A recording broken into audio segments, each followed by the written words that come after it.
don't know what will happen now. We've got some difficult days ahead. But it really doesn't matter with me now because I've been to the mountaintop. I don't mind. Like anybody, I would like to live a long life. Longevity has its place. But I'm not concerned about that now. I just want to do God's will. And he's allowed me to go up to the mountain. And I've looked over and I've seen the promised land. I may not get there with you, but I want you to know tonight that we as a people will get to the promised land.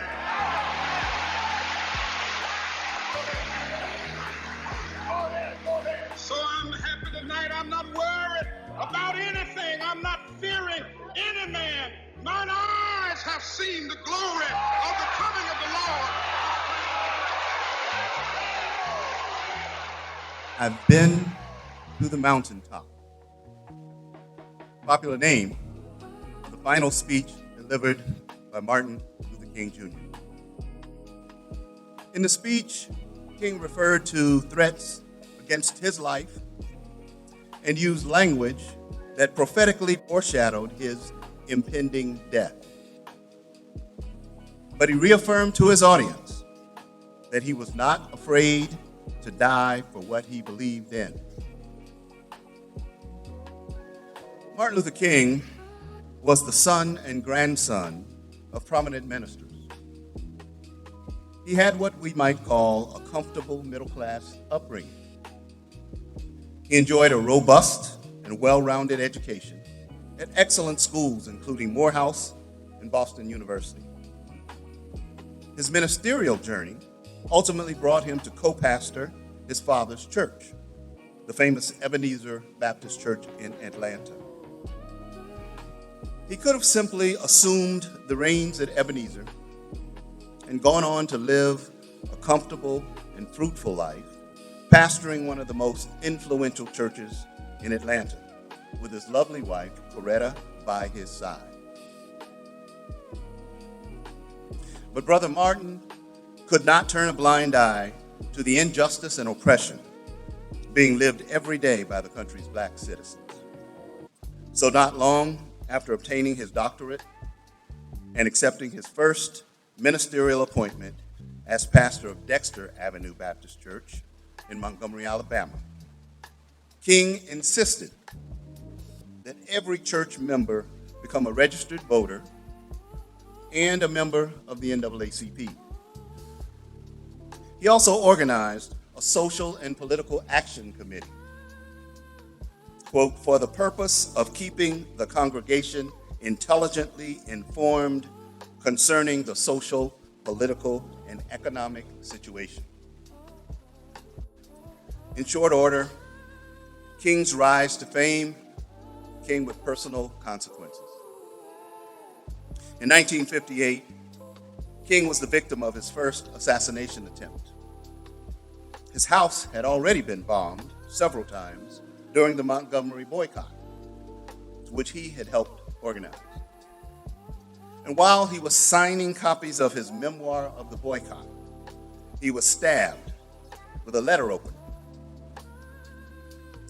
Thankfully, surgery to remove it was successful, but King had to recuperate for several months.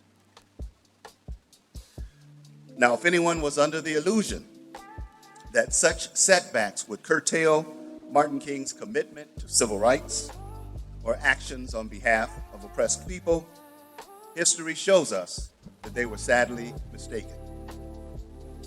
Indeed, the stories of so many who were active in the struggle for civil rights through the 50s and 60s started with the inspiration of Dr. King's leadership, fierce commitment to justice and equality for all, and his activism, whether it was on the streets of our major cities or in quiet discussions at the Oval Office. Each year, The Parade Foundation goes deep to the well of inspiration from Dr. King's life to highlight just a part of his legacy. This year we focus on his courage, which was in and of itself inspirational. Tonight's theme is Courage is Contagious, giving honor to those who have demonstrated courage in the face of adversity, challenged the status quo, and inspired others to create a better world. The civil rights movement was built on the foundation of courage. Dr. King and other leaders such as Rosa Parks, John Lewis, and countless others displayed immense courage in the face of death threats, racism, discrimination, and violence. Their bravery inspired others to join the movement and fight for justice and equality. It is increasingly hard to ignore that in our country today, and even in our local communities, the very fundamentals of democracy, due process, free speech, civil liberties, and the rule of law seem to be under attack and blatantly ignored. In times like these, it is often a few courageous people that step forward and provide the inspiration we all need to get through. A quote from noted author Marianne Williamson seems an appropriate tribute as well as a prescription for those of us who are looking for the courage in our own lives to make a difference. She writes, "Our deepest fear is not that we are inadequate. Our deepest fear is that we are powerful beyond measure. It is our light, not our darkness, that frightens us.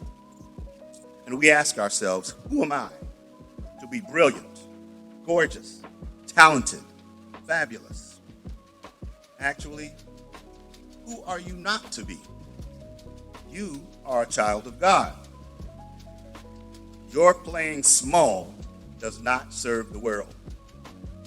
There's nothing enlightened about shrinking so that other people won't feel insecure around you. We're all meant to shine, as children do. We were born to manifest the glory of God that is within us. It's not just in some of us, it's in everyone.